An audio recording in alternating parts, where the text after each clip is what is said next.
पंजाब में शिक्षा के बाद स्वास्थ्य के क्षेत्र में भी लगातार आम आदमी पार्टी की पंजाब सरकार काम कर रही है। इस वक्त हम पटियाला के एक सरकारी अस्पताल में हैं। सबसे पहले तस्वीरें दिखाते हैं कि किस तरह से इस अस्पताल को मॉडर्नाइज किया गया है, अपग्रेड किया गया है। ये आईसीयू वार्ड है जहां पर आप देख सकते हैं कि सभी जो हाईटेक फैसिलिटीज हैं वो इस वार्ड में रखा गया है। अगर इस हॉस्पिटल की बात करें तो पहले महज जो 15 से 20 बेड का आईसीयू बेड का जो अस्पताल था उसको अब अपग्रेड करके और उसको उसकी क्षमता और बढ़ाया है, जिसको 65 तक लेकर गए हैं। इस पर हमारे साथ पंजाब के जो स्वास्थ्य मंत्री हैं डॉक्टर बलबीर सिंह वो भी मौजूद हैं। इन्हीं से बातचीत करते हैं। सर, लगातार देख रहे हैं आप लोग शिक्षा के बाद स्वास्थ्य के क्षेत्र में भी काम कर रहे हैं। पंजाब को स्वस्थ बनाने की जो कोशिश है वो लगातार आप लोगों की जारी है। पहले हमने देखा मोहल्ला क्लिनिक आप लोगों ने बनाया, आम आदमी क्लिनिक 664 बन के तैयार है। अब जो बड़े अस्पताल है उसको अपग्रेड किया जा रहा है। क्या अपडेट है और किस तरह से आप लोग फेज बाय फेज इसको कर रहे हैं? आपने मोहल्ला क्लिनिक की बात करी, जो महान सरकार की प्रायोरिटी है कि लोगों को हर लेवल पे सुविधा मिलनी चाहिए। अगर छोटी मोटी बीमारी है उसके लिए, जैसे आपने बताया, 664 मोहल्ला क्लिनिक बनाए और योगा शुरू किया, सीएम की योगशाला, जिसमें 10,000 लोग करते हैं और 1 से 25,000 लोग करेंगे। उसमें जो हमारे ट्रेनर हैं उनकी गिनती बढ़ के तकरीबन 250 हो जाएगी। और इसके बाद जो सेकेंडरी केयर है, मान साहब ने एक सवाल पूछा मेरे से, अरविंद केजरीवाल जी ने कहा कि डॉक्टर साहब मोहल्ला क्लिनिक में जिस पेशेंट का इलाज नहीं होगा वो कहाँ जाएगा, तो जब हमारे डिस्ट्रिक्ट हॉस्पिटल में जाएगा वहाँ क्या सुविधा है। इसके लिए जैसे जो हमारी एमरजेंसी सर्विस है, एमरजेंसी ब्लॉक है, इसमें हमने 66 बेड्स किए हैं। पंजाब में किसी भी डिस्ट्रिक्ट हॉस्पिटल में वेंटिलेटर और जो कार्डियक मॉनिटर वाले जो जब पेशेंट को लाइफ सपोर्ट चाहिए, मतलब उसके लिए बहुत सारे जो प्राइवेट हॉस्पिटल में उसमें खर्चा बहुत होता था, लोग कर्जाई होते थे। मान साहब ने कहा कि खर्चा हम करेंगे, पंजाब के लोग इस वजह से कर्जाई नहीं होने चाहिए, तो उन्होंने हमें फंड्स दिए। तो यहाँ से शुरुआत कर रहे हैं आज जो सेकेंडरी केयर की स्ट्रेंथनिंग है, जिसमें district hospital, sub division hospital और सीएससी को अपग्रेड किया जाएगा। सबसे पहले डिस्ट्रिक्ट हॉस्पिटल में यहाँ पे 66 बेड्स हैं और पूरे पंजाब में 1200 होंगे एमरजेंसी बेड्स, और उनसे कम जो 250 बेड है वो वेंटिलेटर बेड, जो एक भी नहीं था हमारे पास। तो उससे पंजाब के लोगों को जो आउट ऑफ पॉकेट एक्सपेंसेस है, चाहे मोहल्ला क्लिनिक हो, चाहे हमारे ये मतलब सेकेंडरी केयर की सुविधा हो, तो आउट ऑफ पॉकेट एक्सपेंसेस जो अपनी जेब से पर पैसा खर्च करना पड़ता था वो अब पंजाब सरकार करेगी और लोगों को बहुत ज्यादा बेनिफिट हो रहा है और लोगों को ये स्कीम पसंद भी बहुत आ रही है। कितने करोड़ों का बजट जो है वो स्वास्थ्य के लिए अभी अलॉट किया है? हाँ, जो पहला है वो 550 करोड़ का दिया है फर्स्ट फेज में, और टोटल जो है वो तकरीबन 1200 करोड़ का है। लेकिन फर्स्ट फेज में जो हम करने जा रहे हैं, एक साल में हमारा अंदाजा है कि हम जो हमारे मोस्टली डिस्ट्रिक्ट हॉस्पिटल हैं उनमें एमरजेंसी जो विंग्स है उनको अपग्रेड कर देंगे। उसके बाद जो हमारे ऑपरेशन थिएटर है उनको मॉड्यूलर करना है, ऑक्सीजन की सप्लाई हर वार्ड तक पहुँचानी है, सारे अस्पतालों को एयर कंडीशन करना है, और उनको लुक भी जो है वो कॉर्पोरेट हॉस्पिटल जैसी देनी है, साफ सुथरी, नीट। और उसमें सबसे ज़्यादा जरूरी जो होता है, हॉस्पिटल बिल्डिंग का नाम नहीं होता, सबसे ज़्यादा जरूरी है, जैसे हमने अभी तक जो है वो 306 स्पेशलिस्ट और सुपर स्पेशलिस्ट रखे हैं, 1200 से ज़्यादा नर्सेज की भर्ती हुई है। और अभी जो हमारे पास पोस्ट ग्रेजुएट करते थे, जो लोग बॉन्ड भरते थे, जो 30 साल से नहीं रखे थे, इस बार मान सरकार ने पूरे के पूरे सबको अपॉइंटमेंट लेटर दे दिए हैं। तो 600 के करीब हमारे पास स्पेशलिस्ट आए हैं, 450 के लिए पैरामेडिक्स आए हैं, इसी तरह सिक्योरिटी वाले पर्सनल आएंगे। तो जो HR है, मैन पावर है, उसमें भी अभी 1880 और भर्ती करने जा रहे हैं।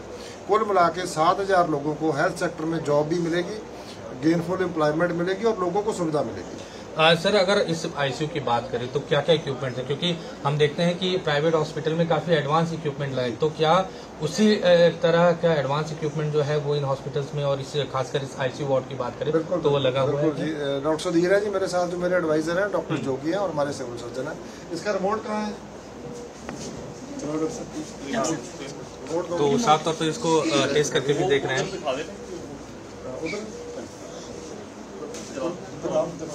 देखो, ये बेड भी रिमोट कंट्रोल्ड है, इसके साथ जो है वो कार्डियक मॉनिटर है और वेंटिलेटर है। ये इसको लाइफ सपोर्ट कहते हैं। हम आदमी को सांस नहीं आ रहा, उसका हार्ट रुक गया, तो ये इसको में बेसिकली 2 चीजें होती है। तो ये बेड्स भी हैं, सारे रिमोट कंट्रोल्ड है, पूरा स्टेट ऑफ द आर्ट है, और ऑक्सीजन सप्लाई हर जगह पे है। और इसमें सारे जो हमारे पास मेडिकल सप्लाईज भी सारी वो गवर्नमेंट की तरफ से है। सामने हमारा डॉक्टर्स का और स्टाफ का ड्यूटी रूम है, और इसके साथ भी एक 4 बेड का, उनके साथ HD हाई डिपेंडेंसी यूनिट, जो स्टेप डाउन जिसको हम कहते हैं, हाई डिपेंडेंसी यूनिट, जहाँ पेशेंट यहाँ से ठीक हो जाएगा तो वहाँ जाएगा, वहाँ से स्टेप अप भी कर सकते हैं इमरजेंसी में और स्टेप डाउन भी कर सकते हैं। उसके बाद पेशेंट वार्ड में जाएगा, फिर वो घर जाएगा। लेकिन आदमी जब जाएगा, जिस तरह बिजली का बिल 0 होता है, आदमी 10 लाख का, 5 लाख का, 15 लाख का इलाज करा के जाएगा, उसका अस्पताल का बिल 0 आएगा। क्योंकि कहा यही जाता है कि अस्पताल में जो जाता है तो व्यक्ति अगर ठीक होकर आ जाता है तब तो कितने भी पैसे लगा दे उस चीज़ की तकलीफ नहीं होती, लेकिन अगर बड़ी बीमारियां हैं या एक्सीडेंट होता है,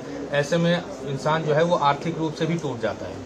बिल्कुल टूट जाता है जी। और एम्स की एक स्टडी है जिसमें उन्होंने कहा है कि जो लोग गरीबी रेखा से नीचे जाते हैं उसका सबसे बड़ा कारण जो है वो आउट ऑफ पॉकेट एक्सपेंसेस। जब आदमी को कोई मतलब अचानक कैंसर हो गया, कोई और ऐसी बीमारी हो गई, लकवा हो गया, तो उसमें जो खर्चा होता है उसकी वजह से लोग गरीबी की रेखा से नीचे चले जाते हैं। अब नहीं जाएंगे, पंजाब में नहीं जाएंगे, मान गवर्नमेंट में नहीं जाएंगे। मेरे साथ डॉक्टर साहब भी हैं। डॉक्टर साहब, आप थोड़ा इक्विपमेंट के बारे में बताइए कि क्या क्या है, और जब कोई पेशेंट आता है, खासकर आईसीयू में आता है, तो ये माना जाता है कि उसकी कंडीशन जो है बहुत ख़राब है। ऐसी स्थिति में ये जो आप लोगों ने पूरा इक्विपमेंट है, ये कैसे सपोर्ट करेगा और क्या क्या चीज़ें और किस लेवल के एडवांटेज? ये हमारे वेंटिलेटर्स हैं। हाँ, ये state of the art ventilators हैं। अच्छा। ऐसे बहुत कम जगह पे हैं। ऐसे हमारे पास 10 वेंटिलेटर्स हैं। और ये जो देखें ये हमारे मल्टी पैरा मॉनिटर्स हैं जो पेशेंट्स को लगाएंगे। इसमें ईसीजी, उनका ब्लड ऑक्सीजन लेवल और जो बाकी पैरामीटर्स है वो भी हमको पता लगेंगे। बाकी हमारे पास बाकी जो भी आईसीयू में जो भी हमको सामान चाहिए वो सब है। जैसे ये इन्फ्यूजन पम्प्स पड़े हैं जो कुछ पेशेंट्स को धीरे धीरे इंजेक्शन लगाना होता है। These are infusion pumps, cardiac monitors और ड्रग्स वगैरह सब कुछ हमारे पास। सर, अगर इसकी बात करें तो ये देख रहे हैं कि हैमिल्टन का ये इक्विपमेंट है जो ये माना जाता है कि सबसे एक्सपेंसिव होता है और सबसे एडवांस माना, क्योंकि हमने देखा कि बड़े बड़े, चाहे हम अपोलो की बात करें, मैक्स की बात करें, ऐसे अस्पतालों में इस तरह के इक्विपमेंट, तो क्या लगता है कि इस तरह के इक्विपमेंट आने से जो मरीज है उसका वो ज़्यादा जल्दी ठीक हो सकता है? और इसका क्या लगता है कि इस तरह से अपग्रेड जो हो रहा है, सरकारी अस्पतालों में पहले भी इस तरह के कोई इक्विपमेंट होते थे? इक्विपमेंट तो अच्छा होना एक बात है, लेकिन जो बंदा इक्विपमेंट को चला रहा है वो दूसरी बात है। So I think the skill of the doctor and the skill of the team is more important than the brand of the ventilator. और बाकी हॉस्पिटल्स में भी I think in the future सभी यही वेंटिलेटर्स चलेंगे। ठीक, तो ये आईसीयू रूम है, और भी जो दूसरे आईसीयू रूम के अलावा ये 6 बेडेड आईसीयू का एक रूम है, आईसीयू 1, और इसके बगल में जो है वो 4 बेडेड का है। तो कोशिश जो है वो सरकार की है कि ज़्यादा से ज़्यादा स्वास्थ्य के क्षेत्र में जो है वो चीज़ों को ठीक किया जाए, क्योंकि कोई भी व्यक्ति जो है अगर उसका किसी तरह से दुर्घटना होती है या फिर बीमार होता है तो ऐसे सपोर्ट की जो है वो खासी ज़रूरत पड़ती है। तो सरकार की कोशिश है कि कोई भी गरीब व्यक्ति अगर इलाज के लिए यहाँ आता है तो उसको हर वो मुमकिन इलाज दिया जा सके जिसकी उसे ज़रूरत है। पटियाला से कैमरा पर्सन इंद्रजीत के साथ अमित पांडे, न्यूज़ 24।